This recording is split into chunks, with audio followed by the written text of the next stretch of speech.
इस दुनिया में कोई ऐसा घर परिवार नहीं है जिस घर परिवार में झगड़े ना होते हैं।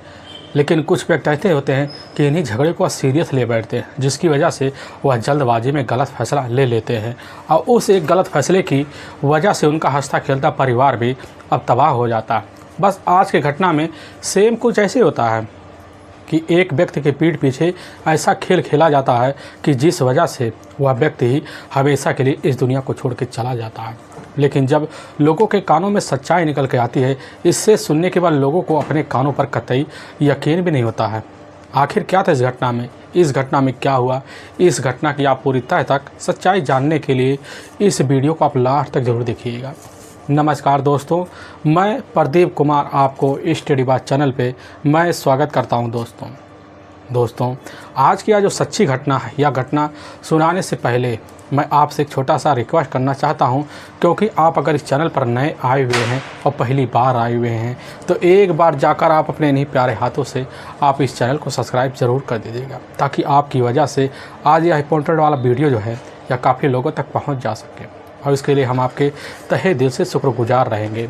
और आज की जो सच्ची घटना है, यह घटना है उत्तर प्रदेश, और उत्तर प्रदेश का प्रेम नगरी पड़ता है आगरा, और उसी में ताजगंज थाना पड़ता है, और उसी का ही गोबरा चौक पड़ता है। अब उसी गोबरा चौक के रहने वाले होते हैं रमेश चंद्र, उनकी पत्नी होती है, उनके पास उनका एक अपना छोटा बेटा होता है। अब सोनू जो होता प्राइवेट कंपनी में जॉब किया करता था। तभी मैं बात कर रहा हूँ ठीक 8 जून 2021 का सुबह का टाइम होता है। तो सोनू जैसे ही 5 बजे अपनी नींद खोलने के बाद जैसे ही चप्पल पहनने के लिए उतरता है, तुरंत ही उसी समय सोनू का जो मोबाइल होता है अब वह बज उठता है और नंबर देखता है। पता लगता है उसके अपने बड़े भाई नरेश का है, जो ठीक वहाँ से 7 किलोमीटर दूर नगला कली के ही एक पुष्पांजलि इलाका पड़ता है। उसी में अपनी पत्नी इधर परिमिता के साथ रहते थे। लेकिन उस वक्त अब नरेश का फ़ोन जैसे सोनू के पास आता है, सोनू उस फ़ोन को अपने कान में लगाता है। पता लगता है उसकी अपनी भाभी है, अब परिमिता का ही फ़ोन है। परिमिता की आवाज़ बड़ी सहमी से होती है, बड़ी उलझी होती है। परिमिता सोनू से कहने लग जाती है कि आखिर तुम्हारे भाई तुम्हारे पास गए हैं। यह बात सुनने के बाद कह देता है कि नहीं भैया तो हमारे पास नहीं आए, तो हो सकता है पापा के पास गए हो। और तुरंत उसी वक्त अब सोनू फ़ोन काट देता है और अपने पिता रमेश चंद्र के पास अब कॉल कर देता है। रमेश चंद्र बस यही बात कहते हैं कि बेटा आखिर वह हमारे पास क्यों आएगा, उसका आने का क्या कारण होगा। वह उसी वक्त रमेश चंद्र भी फ़ोन काट देते हैं। इधर दोबारा फ़ोन सोनू अपनी भाभी अब परिमिता के पास कर देता है। परिमिता को जैसे जवाब देता है कि भैया ना हमारे पास आए ना आखिर में पापा के पास गए, तो यह बात सुनती परिमिता कहने लग जाती है कि तुम्हारे भैया कल 10 बजे रात का जैसे खाना पीना खा रहे होते हैं, उसी वक्त उठने की कोशिश करते हैं। हम पूछ बैठे कि आखिर उठ क्यों रहे हो। वह कहने लग जाते हैं कि तुम्हारी जो सब्ज़ी है बड़ी अच्छी लग रही है, एक काम करो तुम अभी ताज़ी रोटियाँ और बना लो, तब तक हम टहल के 2 मिनट में आ जाते हैं। यह बात कहकर तुम्हारे भैया यहाँ से निकल जाते हैं। लेकिन आधे घंटे का वक्त बीत जाता है, दोबारा लौट के नहीं आते हैं। ऐसे इंतजार करते करते अब 2 घंटे का वक्त बीत जाता है। जब बीत जाता है इसकी सूचना गोबर कॉलोनी के जो अपने रिश्तेदार हैं उनके पास भी देते हैं। वह भी आते हैं। आने के बाद तुम्हारे भैया की तलाशी करते हैं, लेकिन उनका कहीं अता पता नहीं चलता। हमें थोड़ा बहुत शंका होने लगता है कि बस करो, थोड़ी बहुत उनको शराब की आदी भी है होने की वजह से किसी दोस्त के साथ बैठकर कहीं पार्टी करना शुरू कर दिए होंगे। हो सकता है वहीं पर जाकर अपने पार्टी में मदमस्त हो गए हों। यह बात सुनने के बाद सोनू कहने लग जाता है कि आखिर सुबह तक क्यों नहीं लौटे। परिमिता भी कह देती है कि हमें लग रहा उनके साथ कहीं कुछ अनहोनी हो गया। यह बात सुनने के बाद वहीं सोनू का अपना छोटा भाई और होता है संजय, कह देता कि भाभी तुम्हें डरने की कोई बात नहीं है, भैया कहीं भी होंगे, अपने काम में मस्त होंगे, थोड़ी देर बाद वापस आ जाएंगे। अब लेकिन जैसे ही 1.5 घंटे वक्त बीतता है, अब बीतने के बाद इसकी जो सूचना था सोनू रमेश चंद को पहले से दिया रहता है। रमेश चंद सूचना पाने के बाद अपने बेटे के पास पहुँचते, अपने बेटे और साथ में अपनी पत्नी को साथ लेने के बाद ठीक वहीं पुष्पांजलि अब इलाके में पहुँचते हैं और अपनी बहू को साथ लेते हैं और उधर इलाके में काफ़ी जगह खोजबीन करते हैं। लेकिन कहीं पर इधर नरेश का अता पता नहीं चलता है। ऐसे तलाशी करते करते ठीक 8 घंटे का वक्त बीत जाता है और तभी उसी एनआरआई एक कॉलोनी होता है, उसी कॉलोनी का एक व्यक्ति होता है, मौके पर खाली प्लॉट होता है, उसी प्लॉट के पास से गुजर रहा होता। तभी उसकी नज़र एक बोरी के पास पहुंचती जो झाड़ी में होती है, लेकिन उस बोरी के ऊपर काफ़ी सारी मक्खियाँ भिनभिना रही होती है।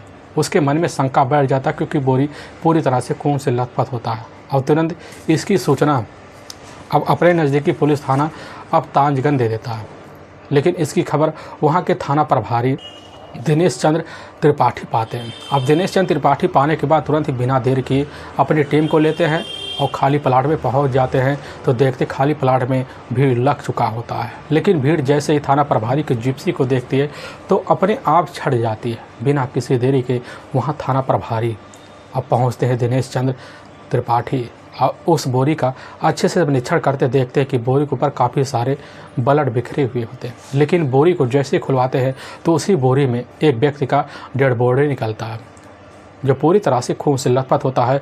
शरीर पर काफ़ी गहरे गहरे घाव होते हैं, चोट के निशान होते हैं। पुलिस की टीम देखती है, देखने के बाद उम्र का अंदाज़ा लगा बैठती है कि बस करो, इस व्यक्ति की उम्र लगभग ही 28 से अब 32 साल के आसपास है।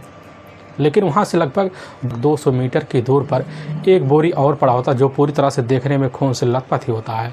लेकिन उस बोरी को जब खोलते हैं तो उस बोरी में कंबल मिलते हैं और रजाई के खोल मिल जाते हैं और तकिए मिलते हैं जो पूरी तरह से खून से लथपथ होते हैं। पुलिस पूरी अच्छा तरह से उस घटना का निरीक्षण करती है। निरीक्षण करने के बाद वहीं पास एक व्यक्ति निकलता, कहने लग जाता कि साहब असल में हमारे जूता जो फैक्ट्री है उसी के मालिक नरेश जी हैं जो इसी पुष्पांजलि में ही रहते हैं। और जैसे यह खबर लगता वहाँ थाना प्रभारी अब दिनेश चंद्र को तुरंत ही अपनी टीम को बुलाते हैं। बुलाने के बाद वहीं सूचना भिजवाते हैं। पता लगता है रमेश चंद्र सूचना पाते हैं और अपनी पत्नी और साथ में अपनी बहू इधर परमिता को लेते हैं। लेने के बाद परमिता और साथ में दिनेश चंद्र और उनके दोनों बेटे संजय और सोनू वहीं पहुंचते हैं। लेकिन अपने भाई को देखकर सोनू वहीं दाढ़ी मार कर चिल्ला पड़ता और वहीं पर इधर रमेश चंद्र भी दहाड़ी मार कर चिल्ला पड़ते हैं। काफ़ी लोगों की आंखों में आंसू आ जाते हैं। लेकिन वहीं पर खड़े इधर रमेश चंद्र से पुलिस की जो टीम होती है जब पूछताछ शुरू कर दी तो रमेश चंद्र वहीं पर कहने लग जाते कि साहब हमारा बेटा एक नेक दिल का इंसान था और इसी गोबर चौक में ही उसका खुद का एक जूता फैक्ट्री होता है। लेकिन उसके पार्टनरशिप में एक और व्यक्ति होता है जो काफ़ी दिलदार होता है और इसके अलावा उसका किसी से भी दोस्ती नहीं होता। यहाँ तक दुश्मनी की बात तो छोड़ दीजिए साहब। यह बात सुनते थाना प्रभारी कहने लग जाते हैं कि आखिर तुम्हारा बेटा जब इतना नेक दिल का था तो आखिर उसके साथ किसी का क्या दुश्मनी हो सकती है। रमेश चंद्र से वहाँ पूछताछ करने के बाद पुलिस की इधर टीम अब जाकर नरेश के बॉडी को अच्छे से जब पंचनामा कर लेती है। पंचनामा करने के बाद अपने जो नज़दीकी सरकारी अस्पताल होता है उसी में पोस्टमार्टम हाउस भिजवा दिया जाता है। और पुलिस की टीम इधर रमेश चंद्र को अपने साथ लेती है। साथ लेने के बाद थाने ले जाती है, उनसे कुछ पूछताछ करती है। पूछताछ करने के बाद उन्हीं के ही तहरीर पर उनका जो अपना बेटा होता है इधर नरेश की हत्या का मुकदमा धारा 302 के तहत दर्ज कर लेती है। दर्ज करने के बाद पुलिस की टीम इस केस की जांच पड़ताल के लिए लग जाती है। उधर नरेश का बॉडी का अच्छे से पोस्टमार्टम हो जाता है। पोस्टमार्टम होने के बाद पुलिस की टीम नरेश के बॉडी को इधर उनके परिवार वालों को सुपुर्द करवा देती है और देह संस्कार भी कर दिया जाता है। और जैसे शाम का टाइम होता है, शाम के टाइम में थाना प्रभारी अब दिनेश चंद्र त्रिपाठी अपनी टीम को लेते द्वारा जाकर दिनेश के उसी फ्लोर में पहुंचते हैं। लेकिन जब पहुंचते हैं तो देखते हैं घर के अंदर इधर नरेश की जो अपनी पत्नी होती है अपरमिता वहीं दहाड़े मार कर चीख चिल्ला रही होती है क्योंकि घर का पूरा माहौल एकदम बिगड़ सा गया होता है। लेकिन पुलिस की महिला टीम वहाँ परमिता को काफ़ी समझाती बुझाती है, सत्वाना दिलाती है। थाना प्रभारी और परमिता से वहीं पूछने लग जाते हैं कि आखिर तुम्हारे पति के साथ ऐसा कौन कर सकता है, तुम्हें क्या लगता है आखिर तुम्हारे पति का किसी से दुश्मनी हो सकती है। और परमिता से जैसे पुलिस इस तरह की सवाल जवाब करती, परमिता कहने लग जाती कि साहब हमारे पति का यहाँ तक किसी का लेन देन भी नहीं है और ना किसी के साथ झगड़े तकरार हुए हैं। लेकिन साहब हमारे पति एक शराब के तो आदी हैं, उनकी शराब की वजह से काफ़ी लोगों से झगड़े तकरार हो गए हैं और यहाँ तक उनके कई बार दुश्मनी हो चुकी है। हो सकता है उसी में से कोई दुश्मन बन गया हो। पुलिस की टीम यह बात सुनने के बाद इधर नरेश के ही मकान के ऊपरी प्लॉट में पहुंचती है। जब पहुंचने के बाद देखती है तो वह जो प्लॉट होता है, जो छत होता है, उसी छत पर काफ़ी सारे ब्लड बिखरे होते हैं क्योंकि जहाँ पर दोनों बोरी मिली होती है ठीक इधर नरेश के ही पीछे वाला जो हिस्सा होता है, प्लॉट होता है, खाली प्लॉट, उसी प्लॉट में मिला होता है। पुलिस का अंदाज़ा होता है, बस करो घटना को अंजाम इसी प्लॉट में दिया गया है, क्योंकि बॉडी को यहीं से डंप कर दिया गया है। दोनों बोरी इसीलिए जाकर उसी खाली प्लॉट में मिले हुए हैं। पुलिस जैसे इस तरह की बात सोचती है, पुलिस का शंका और बढ़ जाता है कि बस करो इसी घर में कोई ना कोई रंजिश हुआ बैठा हुआ है। लेकिन जब घटनास्थल पर इधर नरेश के अपने दोनों बच्चे पहुंचते हैं, छोटे छोटे बच्चे होते हैं, उन बच्चों को सिर्फ वही जो कंबल होता है और साथ में तकिए निकाल के जब दिखाए जाते हैं तो तुरंत दोनों बच्चे जो होता है उस तकिए और कंबल की पहचान करने लग जाते हैं कि साहब यह तकिया और कंबल हमारे ही पापा का ही है। और यह बात उसी समय पुलिस के मन में आ जाती है और पुलिस का शंका हो जाता है, बस करो जो भी होगा सब इसी नरेश के घर में होगा। पुलिस की टीम अब बिना देर किए दोबारा नरेश की अपनी जो पत्नी होती है परमिता से वहीं पूछताछ करने के लिए उसके घर में ही भी आती है। नरेश की पत्नी परमिता तो वहीं मिल जाती है। पुलिस जब उससे पूछताछ करने लग जाती है तो परमिता बस यही बात कहती, साहब 7 बजे के आसपास टाइम होता, उसी वक्त रोज़ की तरह अपने पति के पास उसी दिन भी फ़ोन करते, तो उसी समय कहने लग जाते कि ठीक हम तुम्हारे पास अब 10 बजे आ जाएंगे। और 10 बजे तो आ भी जाते हैं हमारे साथ बैठकर, अब खाना भी खाते हैं, लेकिन खाना बीच में छोड़कर उठ जाते, कहने लग जाते कि ठीक हम 2 मिनट के अंदर अभी बाहर से किसी से मिलकर आ जाते हैं। लेकिन वहाँ तो गए लेकिन दोबारा लौट के नहीं आए। ऐसे 12 बज गया इंतज़ार करते करते, लेकिन लौट के नहीं। हमें शंका हो गया, बस करो किसी अपने दोस्त कर्मी के साथ बैठकर कहीं ना कहीं शराब की मगरमस्ती अब कर रहे हैं। और इसीलिए हम तुरंत चारपाई पे आते हैं, वहीं पर हमें अब नींद आ जाती है। लेकिन जैसे ही भोर का वही 3 बजे के आसपास टाइम होने वाला होता है तो देखते अभी तक उनकी चारपाई खाली पड़ी है। हमारे मन में शंका हो जाता है, तुरंत ही गोबर कॉलोनी के हिसाब अपने ही इलाके में जितने भी रिश्तेदार होते हैं उनको सूचना देते हैं। यहाँ तक अपने मायके जो सदर में ही रहते हैं, ठीक इसी आगरा के, उनको भी सूचना देते हैं। वह भी उसी वक्त पहुँच जाते हैं और हमारे पति का उसी वक्त मिलकर तलाशी करते, लेकिन उनका आता पता नहीं चलता। और भोर के 5 बजे के आसपास अपने ही छोटे देवर सोनू को फ़ोन करते, सारी जानकारी देते साहब, लेकिन इसके आगे हमें कुछ नहीं पता। पुलिस की टीम वहीं पहुँच बैठे कि आखिर इस प्लाट के जो ऊपरी टेरिस्ट है उसी टेरिस्ट पे काफ़ी सारे ब्लड छत पे लगे हुए बिखरे हुए मिले हुए हैं। यह बात जैसे ही अब इधर परमिता सुनती, एक बार चौंक सी जाती है। पुलिस कहने लग जाती है कि आखिर वहाँ कैसे हो सकता, वहाँ कैसे मिल गया। परमिता कहने लग जाती है कि साहब हमें इसके बारे में कुछ नहीं पता है, क्योंकि हम अपने कमरे में काफ़ी बेधड़क अवस्था में सो रहे होते, क्योंकि हमारे कमरे में एसी लगा था। एसी की वजह से हम दरवाज़ा बंद करके सो गए अपने दोनों बच्चों को अपने ही कमरे में लेकर। हमें उम्मीद था कि हमारे पति जहाँ भी कहे होंगे हो सकता है 2 घंटे में वापस आ जाएं, लेकिन उस वक्त हमें नींद आ जाती है। इधर थाना प्रभारी अब दिनेश चंद्र त्रिपाठी जैसे ही परमिता की बात सुनते हैं, सुनने के बाद इधर परमिता के बात पर थाना प्रभारी को विश्वास नहीं होता। कुछ शंकाएं तो बैठ जाती हैं कि बस करो परमिता कुछ ना कुछ हमसे सच्चाई छुपा रही है। पुलिस की टीम इधर दोबारा अब जाकर परमिता से ही नरेश का मोबाइल नंबर लेती है। उसके मोबाइल नंबर का पूरा CDR डिटेल निकाला जाता है, लेकिन उस डिटेल में कोई ऐसा अनजान नंबर निकल के नहीं आता। आखिर पुलिस करे क्या, क्योंकि पुलिस के सामने यह केस काफ़ी चैलेंज भरा होने वाला है। आखिर पुलिस आगे अपनी कदम कैसे बढ़ाए, क्योंकि पुलिस के सामने कोई ऐसा सुराग नहीं लग पा रहा था। इसीलिए पुलिस अब सोच बैठती है कि हो ना हो इसमें कोई ना कोई रहस्य जो होता है ठीक परमिता के अंदर ठिका पड़ा है, क्योंकि परमिता जिस मकान में रहती है उसी छत पर काफ़ी सारे ब्लड बिखरे हुए थे। और उसके जो अपने दोनों बच्चे होते हैं उन्होंने खुद वो तकिए और खोल और साथ में गद्दी की पहचान कर लिया था कि वह ठीक हमारे ही पिता के ही है।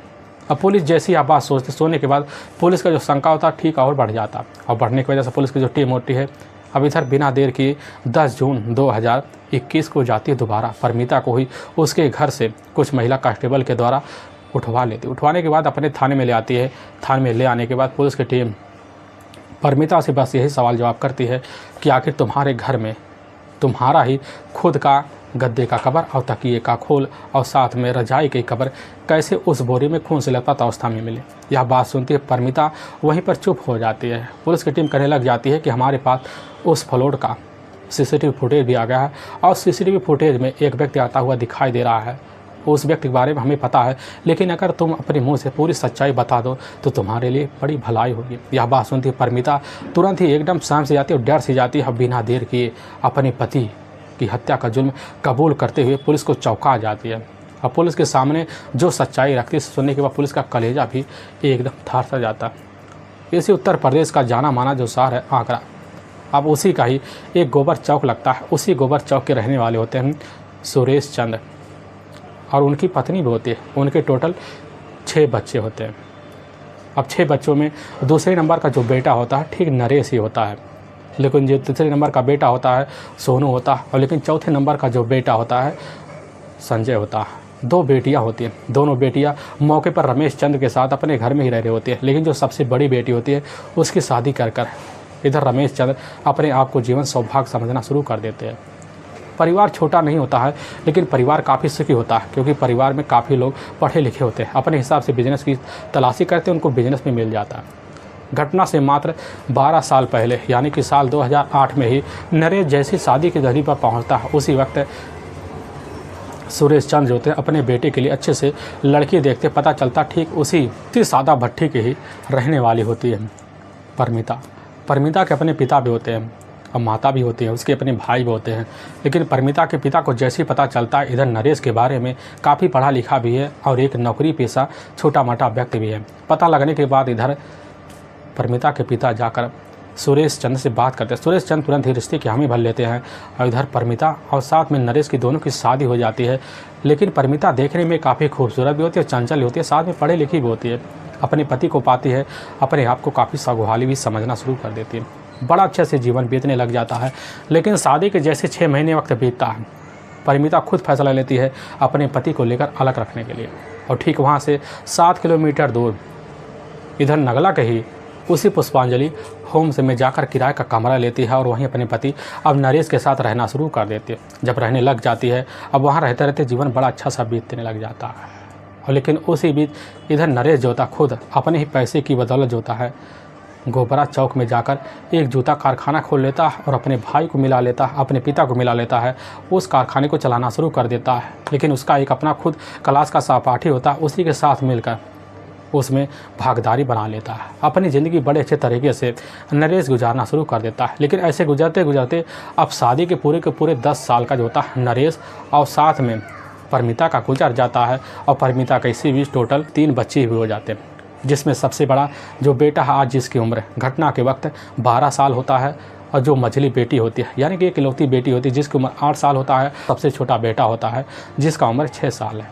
परिवार उस समय तो काफ़ी खुश में रहता है, लेकिन वक्त जब बीतने लग जाता है तो इसी बीच उसी कॉलोनी का ही रहने वाले वो एक अपने करीबी होते हैं, उन्हीं के साथ नरेश का काफ़ी बेजोड़ से लफड़ा हो जाता है। और इस लफड़े की जो भनक होती है जाकर सीधे थाने में पहुंच जाती है, और थाने में जब केस पहुंचता है तो इस बीच नरेश की मुलाकात रविकांत राजपूत से हो जाता है, जो असल में उसी सिकोहाबाद के ही नगला केवल का ही रहने वाला है, जो वहीं रहकर आर्यस का प्रचारक का काम करता है। और उसी प्रचारक की वजह से उसका काफ़ी मान सम्मान और साथ में पहचान बना हुआ था।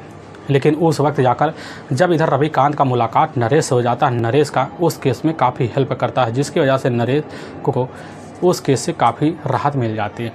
और राहत मिलने की वजह से नरेश का रविकांत से दोस्ती बन जाता। दोस्ती बनने की वजह से इधर रविकांत का ही खुद अब नरेश के घर आना जाना बन जाता है। और लेकिन ठीक 2 साल पहले ही अब नरेश के घर जब रविकांत का आना जाना बन जाता, तो इसी बीच रविकांत की जो नज़र होती है नरेश की जो अपनी खूबसूरत पत्नी होती है परमिता पर पड़ता है। परमिता भले ही 3 बच्चों की माँ होती है, लेकिन देखने में ऐसी नहीं लगती कि उसकी उम्र अभी 30 साल हुई है, और देखने में बस यही लगती थी कि बस करो ठीक 19 साल की है। लेकिन जैसे खूबसूरती इधर रविकांत देखता है, घर में देखने के बाद एक नज़र में दीवाना हो जाता है, और उस दिन से अब ज़्यादा से ज़्यादा रविकांत का उस घर में आना जाना लग जाता है। लेकिन जब भी रविकांत उस घर में आता, आने के वक्त अपने ही हाथ में कुछ ना कुछ गिफ्ट ज़रूर लेकर आता है, और यह गिफ्ट देख कर परमिता भी खुश हो जाती है, और खुशी को वह पहचान भी लेता है। पहचानने की वजह से परमिता के हाथ में कुछ पैसे और देना शुरू कर देता है। भले ही परमिता एक बड़े घर की बहू होती है, लेकिन वह पैसे के आगे झुक से जाती है, और परमिता इधर बिना देर किए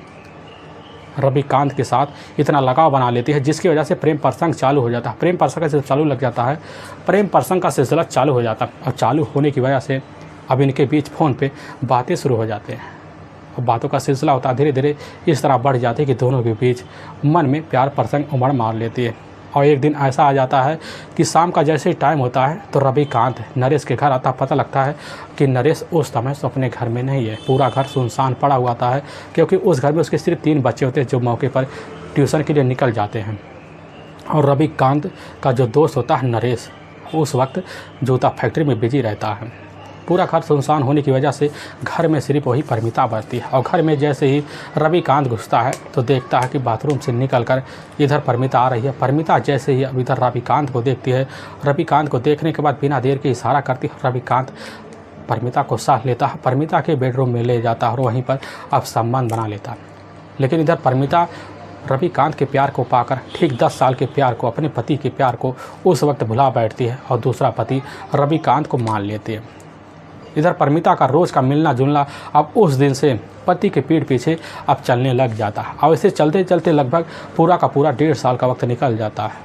लेकिन इधर परिमिता को जैसे ही मौका मिलता खुद का खुद जो होता है रविकांत के घर में जाती है, उसके सामने अपने सारे वस्त्र उतार कर पेश हो जाती है और फिर वहीं हंसते दोनों अपना पूरा कर लेते हैं। अब यह सिलसिला जो था बेधड़क परिमिता का कभी अपने घर में चलता, कभी रविकांत के घर में चलता और रविकांत का कभी अपने घर में परिमिता के साथ और कभी जो होता इधर परिमिता के घर में चल जाता है। और सिलसिला जब चलने लग जाता है इसकी जानकारी ठीक कुछ लोगों के कानों में पहुँच जाती है और इसकी जानकारी इधर जाकर घटना से मात्र अब 2 महीने पहले नरेश को चल जाता है। और नरेश जैसी खबर पाता अपनी पत्नी से जैसे पूछताछ करता है, उसे पत्नी के जो जुबान होता है एकदम लड़खड़ा जाती है, क्योंकि नरेश उसके सामने ऐसे तू तड़ाक कर देता है जिसकी वजह से नरेश की पत्नी परिमिता खुद टूट जाती है। टूटने की वजह समझ जाता है और वहीं पर जोर से पिटाई कर देता है। और नरेश उस दिन से शाम को ज़रूर शराब लेके आता, आने के बाद तुरंत ही रविकांत का नाम लेकर परिमिता का पिटाई करता। अब यह सिलसिला चलना शुरू हो जाता है और ऐसे चलते चलते ठीक पूरा का पूरा इनके बीच 2 साल का वक्त बीतने का हो जाता। लेकिन इसी बीच परिमिता काफ़ी ज़्यादा अपने पति से पीट कर परेशान हो जाती है। तो उसी वक्त इधर रविकांत के पास जाती, कहने लग जाती है कि हमें हमारे पति से छुटकारा दिलाओ, नहीं तो किसी दिन हमारे लिए खुद मुसीबत बन जाएगा और हम तुम्हारे बिना इस ज़िंदगी को अब जीना नहीं चाहते। रविकांत सुनता तुरंत ही फैसला लेता है, क्यों ना चले हम दोनों मिलकर तुम्हारे पति को ठिकाने लगा दें। परिमिता सुनती एकदम खुश हो जाती, कहने लग जाती हम तुमसे यही बात पहले कहना चाहते हैं। और रविकांत और परिमिता दोनों मिलकर उसी दिन से एक प्लान बनाते, बड़ा ही शातिर प्लान बनाते हैं और उसी प्लान के तहत अपने काम को अंजाम देने के लिए लग जाती, अच्छे समय का इंतज़ार भी करते हैं। लेकिन ठीक इधर 7 मार्च 2021 का ही अब जैसे ही अब शाम का टाइम होता है, उसी बीच रविकांत मौके पर तो अपने गाँव ही होता है और रविकांत अपने भाई शशिकांत को साथ लेता, मोटरसाइकिल लेता। लेने के बाद उसी पुष्पांजलि होम से में पहुंच जाता और जब पहुंचता देखता कि उस समय सन्नाटा सा पहरा हुआ है और बगल में एक खाली प्लाट होता है और बगल में एक अर्धनिर्मित मकान होता है। उसी अर्धनिर्मित मकान में ले जाकर अपनी मोटरसाइकिल रविकांत खड़ा कर देता और साथ में उसका अपना भाई होता है। दोनों उसी अर्धनिर्मित मकान के ऊपर जाते हैं। जाने के बाद तुरंत ही छत पर चढ़ जाते हैं और नरेश की पत्नी परिमिता को फ़ोन करते कहने लग जाते कि हम छत पर आकर मौके पर छुपे हुए हैं। और परिमिता की पत्नी जैसे खबर पाती है तो रात का जैसे 10 बजे के आसपास टाइम होता है, परिमिता और साथ में नरेश और उसके तीनों बच्चे खाना खाकर अपने अपने कमरे में अब सोने के लिए चले जाते हैं। लेकिन इधर परिमिता के अपने जो तीनों बच्चे होते हैं मौके पर जग रहे होते हैं। उसी बीच इनको बहलाने और फुसलाने के लिए परिमिता उनके हाथ में खुद कोल्ड ड्रिंक पकड़ा देती है और उनके हाथ में मोबाइल पकड़ा देती है और कोल्ड ड्रिंक का मोबाइल लेकर जहाँ पर टीवी चल रहा था तीनों बच्चे वहाँ पर बैठ जाते हैं और टीवी का वॉल्यूम इधर परिमिता तेज़ कर देती है। लेकिन कुछ वक्त बाद देखती है उसका जो अपना पति होता है नरेश काफ़ी गहरी नींद में आ चुका है। जब समझ जाती है कि हमारा पति काफ़ी गहरी नींद में आ चुका है तो उस वक्त तुरंत बिना देर किए अपने ही मोबाइल से एक चैट के थ्रू रविकांत को सूचना देती है और रविकांत अपने भाई शशि को लेता है। शशिकांत को लेने के बाद उसी फ्लैट के नीचे उतरता है और कमरे में घुसता है। पता लगता है कि अपने ही कमरे में काफ़ी बेधड़क गहरी नींद में नरेश सो रहा होता है और इस अवस्था को देखकर उसी वक्त तीनों मिलकर पास रखा हुआ ईंट होता है, उसी ईंट से तीनों मिलकर एक के बाद एक प्रहार किए जाते हैं, जिसकी वजह से कुछ वक्त बाद ही इस दुनिया को छोड़कर हमेशा के लिए नरेश चला जाता है। लेकिन सर पर काफ़ी सारे ब्लड बह रहे होते हैं। यह नज़ारा देखकर परिमिता डर से जाती है और पास रखा हुआ पॉलीथीन होता है, उसी पॉलीथीन को उठाकर नरेश के सर पर बांध देती ताकि ब्लड काफ़ी दूर तक अब ना बिखरे।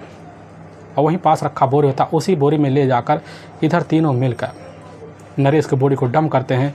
लेकिन जितने भी ब्लड उस फर्श पे बिखरे होते हैं सभी फर्श को जो कंबल होता है और तकिए का खोल होता है और साथ में रजाई का खोल होता है तीनों लेकर तीनों पोछा लगाते हैं और जब सूख जाता है तो उन तीनों को लेकर एक बोरी में भर देते हैं। इधर जैसे ही पूरी रात सुनसान देखते हैं, लगभग 2 बजे के आसपास टाइम होता है और उन दोनों बोरियों को तीनों मिलकर अपने ऊपर वाले मंजिल पर ले जाते हैं। देखते सन्नाटा है, उसी मंजिल से पीछे वाला जो खाली प्लाट होता है उसी प्लाट में दोनों बोरियों को डंप कर देते हैं। डंप करने के बाद वहाँ से चले आते हैं, लेकिन काफ़ी रात होने की वजह से परिमिता को छत पर वहाँ बिखरे हुए ब्लड नहीं दिखा देते हैं। अपने कमरे में तो आती है, अच्छी तरह से साफ़ सफाई करते हैं और सुबह का जैसे 5 बजता तो उसी वक्त परिमिता एक बड़ी चालाकी भरे कदम से नाटक रच बैठती है, लेकिन उसकी नाटक खुद उसके आगे फीका पड़ जाता है। छत पे मिले हुआ ब्लड पुलिस के सामने एक सबूत बन जाता है। लेकिन वाकई में दोस्तों, पुलिस के सामने जब खुद परिमिता सच्चाई रखने के बाद पुलिस की एक टीम होती है। अब इधर शशिकांत और साथ में रविकांत को अपने कस्टडी में लेने के लिए टीम सहित जाती है, उसके घर से गिरफ्तार करके अपने पास ले आती है और ठीक 10 जून 2021 को इन तीनों को वहां के ले जाकर कोर्ट में पेश किया जाता है और कोर्ट में इन तीनों के ऊपर काफ़ी गंभीर धारा में मुकदमा दर्ज करके ले जाकर हमेशा के लिए जेल की सलाखों के पीछे डाल दिया जाता है। दोस्तों, हमें इस घटना का सुनाने का उद्देश्य किसी के दिल को ठेस पहुँचाना नहीं है, बल्कि आपको यह बताना है कि आप जहाँ भी रहें आप सावधान और सतर्क जरूर रहें। दोस्तों, अगर आपको वीडियो पसंद आ रहा है तो इस वीडियो को ज़्यादा से ज़्यादा शेयर करें और सब्सक्राइब करें, जिससे हम आपके बहुत आभारी रहेंगे। और फिर मिलेंगे एक नए वीडियो के साथ। तब तक के लिए जय हिंद और जय भारत।